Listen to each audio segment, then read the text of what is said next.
Bismillahirrahmanirrahim. Assalamualaikum warahmatullahi wabarakatuh. Alhamdulillahirabbil alamin. Wassalatu wassalamu ala Rasulillah wa ala alihi wa ashabihi wa man tabi'ahum bi ihsanin ila yaumidin, amma ba'du. Ayuhat talabah, sebagaimana kita ketahui bahwasannya di perang Badar Al-Kubra, kaum musyrikin Quraisy mengalami kekalahan dan kerugian yang sangat telak, sehingga menyebabkan mereka sangat-sangat kesal dan sangat marah, sehingga mereka memiliki niatan besar dan azam yang kuat untuk membalas dendam kepada kaum muslimin. Maka saat itu kaum Quraisy mereka menghimpun kekuatan lagi. Saat itu yang menjadi komandan atau jenderal tertinggi pimpinan pasukan kaum Quraisy adalah Abu Sufyan. Yang saat itu Abu Sufyan kita ketahui masih kafir. Namun dia masih belum memiliki gambaran secara rinci tentang keadaan Madinah, sehingga butuh waktu 1 tahun untuk Abu Sufyan mempelajari strategi dan keadaan di sekitar yaitu Madinah. Maka dalam kurun waktu 1 tahun Abu Sufyan melakukan kampanye dan mengumpulkan banyak pasukan dan persiapan-persiapan lainnya untuk menyerang kaum muslimin di daerah Madinah. Maka berlalulah 1 tahun, yang mana kita ketahui perang Badar terjadi di bulan Ramadan. Ya, di bulan Ramadan pada tahun kedua Hijriah, dan berlangsung sekitar 1 tahun baru terjadi perang Uhud. Maka terkumpullah pasukan kaum Quraisy dari berbagai kabilah dengan kefanatikan sukuan mereka dan kebencian mereka terhadap Islam, terutama kepada Rasulullah SAW. Maka saat itu terkumpul 3.000 orang, 3.000 personil dengan lengkap persenjataannya dan banyaknya pasukan berkuda. Adapun di Madinah, Rasulullah SAW mendengar kabar ini dan bersegera untuk melakukan musyawarah besar tingkat tinggi terhadap para sahabat-sahabat senior beliau untuk yakni merancang dan mempersiapkan strategi yang tepat untuk menghadapi jumlah yang sangat besar dari kaum Quraisy. Maka saat itu ada 2 pilihan, antara mereka bertahan di kota Madinah atau mereka yaitu berperang di luar kota Madinah. Maka saat itu terbentuklah yakni ijma, kesepakatan antara Rasulullah dan para sahabat untuk mereka menyerang, yaitu apa? Ikut berperang keluar dari Madinah. Singkatnya, saat itu pasukan kaum muslimin terkumpul sekitar 1.000 orang dan berjalan menuju arah Uhud. Namun di tengah perjalanan, Abdullah bin Ubay bin Salul, salah satu tokoh munafik terbesar di Madinah saat itu, dia pulang bersama 300 pengikutnya, yaitu pulang ke Madinah dan tidak ikut berperang dengan berbagai alasan yang pada intinya adalah dia tidak ingin berperang dan ingin melihat kehancuran dan kegoncangan di tengah-tengah kaum muslimin saat itu. Maka saat itu kaum muslimin hanya sekitar 700 orang dan Rasulullah SAW menginap di daerah Uhud dan menyiapkan strategi perang di sana. Para thalabah sekalian yang dirahmati oleh Allah Subhanahu wa taala, maka hari peperangan tiba. Rasulullah SAW menempatkan yaitu pasukan pemanah, ya, pasukan pemanah yang ada di sekitar gunung, dengan tujuan agar apa? Agar pasukan kaum Quraisy tidak menyerang pasukan Islam dari arah atau dari dua arah, dari depan dan dari belakang. Maka Rasulullah Shallallahu Alaihi Wasallam menempatkan sekitar 50 orang sahabat para pemanah, yaitu di gunung atau yang sekarang kita kenal dengan Jabal Rumat. Maka terjadi peperangan yang sangat besar, yang mana sebelumnya Rasulullah Shallallahu Alaihi Wasallam mengatakan kepada para sahabat yang ada di pegunungan tersebut, yaitu yang berjumlah 50 orang pemanah, mengatakan, jika kami menang ataupun kalah, jangan sekali-kali kalian turun dari bukit ini sampai benar-benar datang perintah dariku. Baik menang ataupun kalah, jangan kalian turun dari gunung ini sampai benar-benar datang perintah dariku.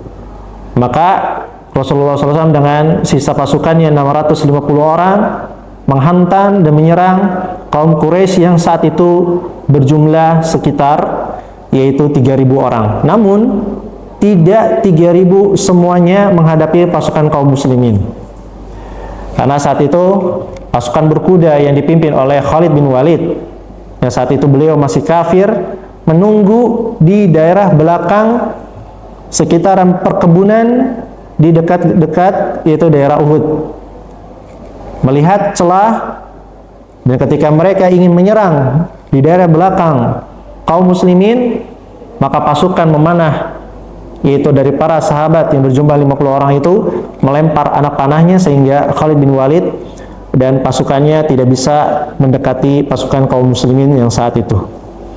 Maka singkatnya terjadilah di awal-awal fase peperangan kemenangan dari pihak kaum muslimin, yang mana saat itu sudah pada tarafnya mereka mendapatkan harta rampasan.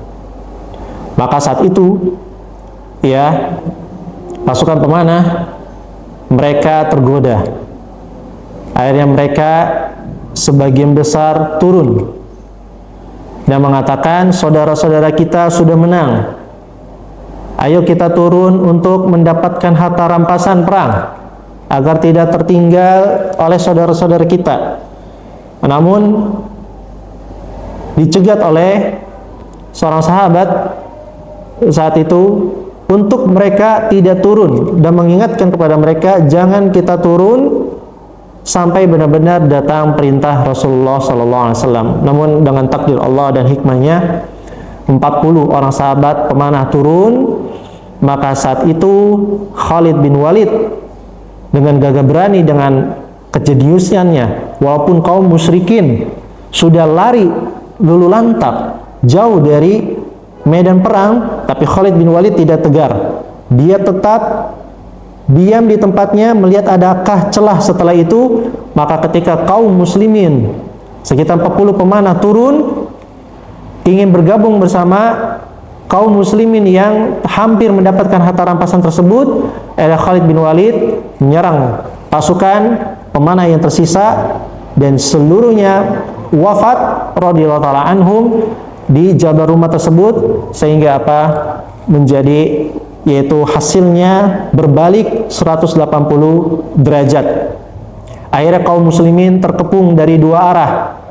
Khalid bin Walid menembus ke pasukan kaum muslimin dari belakang.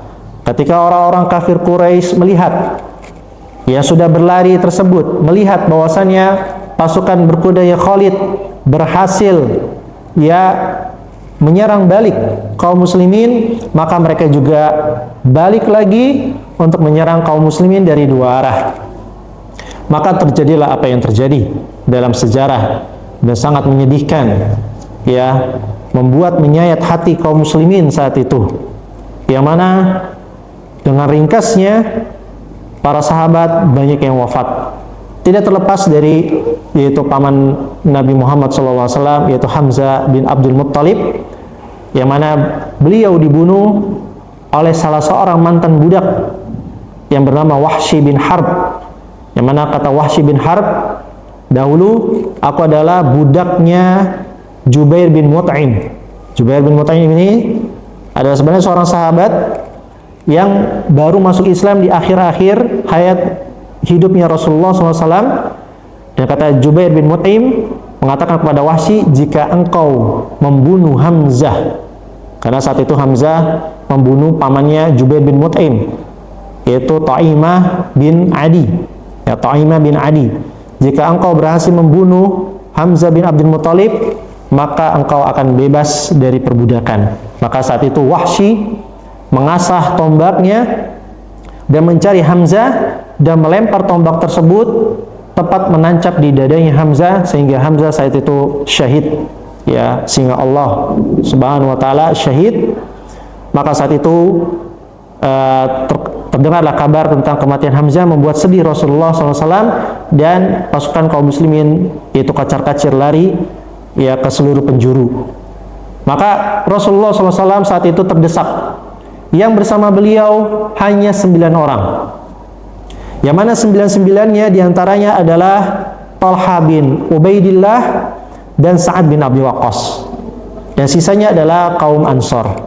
Maka satu persatu dari 9 orang, 7 orang Ansor wafat syahid, dan yang tersisa adalah Talha bin Ubaidillah dan Sa'ad bin Abi Waqqas.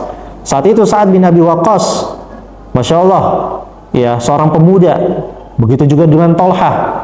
Saat itu Sa'ad bin Abi Waqqas kehabisan yaitu amunisinya, anak panahnya. Maka kata Nabi SAW, beliau memberikan ranting yang ada di sekitar tersebut dan mengatakan kepada Sa'ad, gunakanlah ini, lemparlah, ya. Maka saat itu, pada saat itu ranting tersebut tidak tajam, maka beliau menancapkan atau melemparkan ranting tersebut dengan busur beliau dan berhasil membunuh sekitar yaitu kurang lebih 10 bahkan lebih dari beberapa orang Quraisy. Di kejadian itu juga Rasulullah SAW yaitu tertebas, yaitu zira'nya.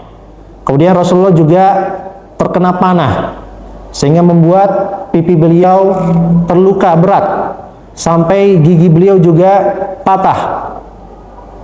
Dan saat itu menancap ke dalam yaitu pipi beliau anak panah dari salah satu orang Quraisy.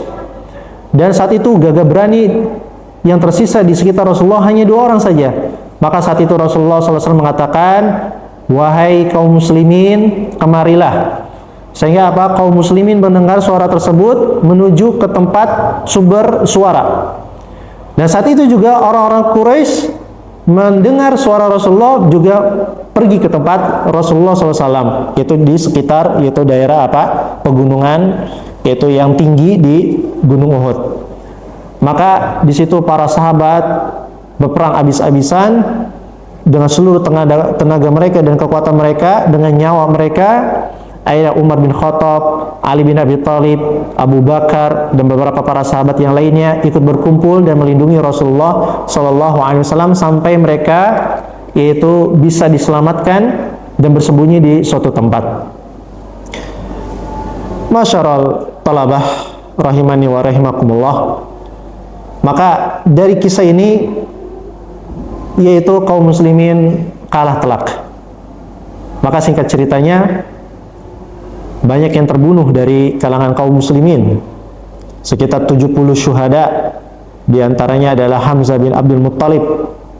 Dan dari kubunya kaum Quraisy yang terbunuh hanya 37 orang saja. Ada yang mengatakan yaitu 25 orang atau 23 orang, ada juga yang mengatakan sampai yaitu 32 orang. Namun yang rajih adalah 32 orang dari kubu Quraisy dan 70 orang dari kaum muslimin.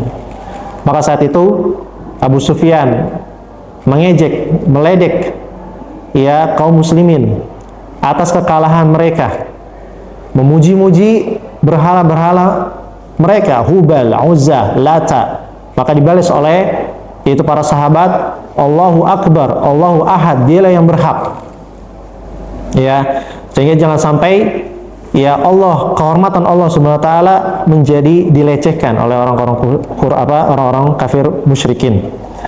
Maka saat itu perang selesai dan kaum muslimin keluar dari tempat persembunyiannya setelah orang-orang musyrikin semuanya pergi menuju Mekah. Saat itu mereka menguburkan para syuhada, bahkan di antara sahabat yang terbunuh juga adalah Mus'ab bin Umair, ya, Mus'ab bin Umair radhiyallahu ta'ala anhum. Dan para syuhada dikuburkan, ya, tidak dimandikan, tidak dibersihkan darah mereka, dikuburkan dengan pakaian mereka, sampai satu kuburan dikuburkan 3 sampai 4 mayat. Maka inilah kisah tentang, atau kisah ringkas tentang perang Uhud. Yang mana bisa kita ambil faedah dari perang Uhud ini. Yang pertama, bahwasannya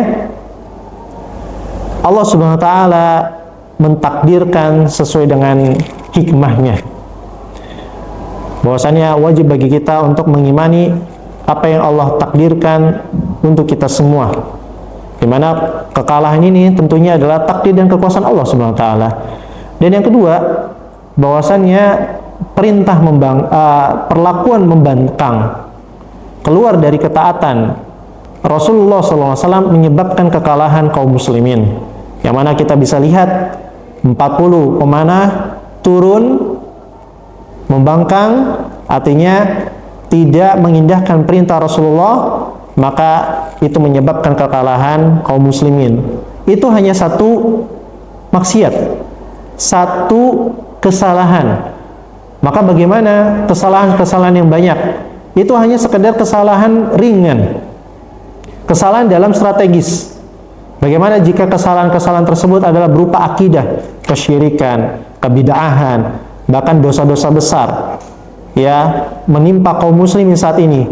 Maka tidak bisa kaum muslimin itu kuat, ya, di dalam melawan orang-orang kufar, di mana kondisi mereka saat ini masih dengan penuh kesyirikan. Maka ini menjadi PR kita bersama untuk bersungguh-sungguh dalam mengasah senjata kita, ilmu kita, hujah kita, untuk kita berdakwah di tengah-tengah masyarakat kita, terutama mendakwakan tauhid dan sunnah. Dan juga dalam kisah ini kita bisa ambil faidah bahwasannya pemahaman dan kejeniusan dalam menganalisa sesuatu itu merupakan suatu faktor kemenangan sebuah pasukan. Maka kita lihat bagaimana Khalid bin Walid tidak, yaitu ikut kabur. Beliau saat itu waktu masih kafir dengan tenang tetap melihat celah, sehingga dengan kejeniusan dan kesiapan yang matang itu menjadi sebab dan faktor, ya, walaupun faktor utamanya adalah keimanan, yaitu menjadi sebab di mana dakwah ini atau suatu peperangan menjadi kemenangan tersendirinya, tentunya dengan izin Allah Subhanahu wa taala. Maka para talabah sekalian, semoga Allah Subhanahu wa taala memberikan manfaat kepada kita dari kisah perang Uhud yang ringkas ini.